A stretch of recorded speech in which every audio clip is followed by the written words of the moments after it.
અમરેલી જિલ્લાના દરિયાકાંઠે ચાંચ બંદરથી વિક્ટર પોર્ટને જોડતી દરિયાઈ ખાડી પર 93 કરોડ રૂપિયાથી વધુના ખર્ચે બનનારા પુલનું ખાતમુહૂર્ત કરવામાં આવ્યું છે. રાજ્ય સરકારના મંત્રી કુંવરજી બાવળિયાના હસ્તે આ ખાતમુહૂર્ત કરવામાં આવ્યું હતું, જેમાં મોટી સંખ્યામાં ગ્રામજનો ઉપસ્થિત રહ્યા હતા. ચાંચ બંદર ગામ 10,000થી વધુની વસ્તી ધરાવે છે, જેમાં મોટાભાગે કોળી સમાજના અને મજૂર વર્ગના લોકો વસવાટ કરે છે. આ ગામના લોકોને રાજુલા પહોંચવા માટે 40 કિલોમીટરનું લાંબુ અંતર કાપવું પડતું હતું, જેના કારણે વિદ્યાર્થીઓ અને મજૂરી કરતા લોકોને ભારે મુશ્કેલીઓનો સામનો કરવો પડતો હતો.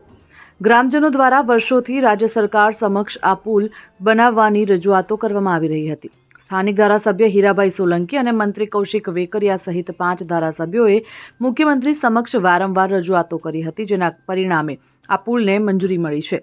આ પુલના ખાતમુહૂર્તથી સ્થાનિક લોકોમાં ભારે ઉત્સાહ જોવા મળ્યો હતો. ચાંચ બંદર ગામના આગેવાન કાનજીભાઈ ચૌહાણે જણાવ્યું કે તેઓ છેલ્લા 15 વર્ષથી આ પુલની માંગણી કરી રહ્યા હતા. તેમણે ઉમેર્યું કે વર્ષ 2011થી આ સમસ્યા હતી અને અગાઉ આનંદીબેન મુખ્યમંત્રી હતા ત્યારે આ પુલ 30 કરોડમાં બનતો હતો, જે હવે 93 કરોડમાં બનશે. આ પુલ બનવાથી આજુબાજુના ગામડાઓમાં મજૂરી કરવા જતા લોકો, બાળકો અને વિદ્યાર્થીઓને અવરજવરમાં ખૂબ જ ફાયદો થશે.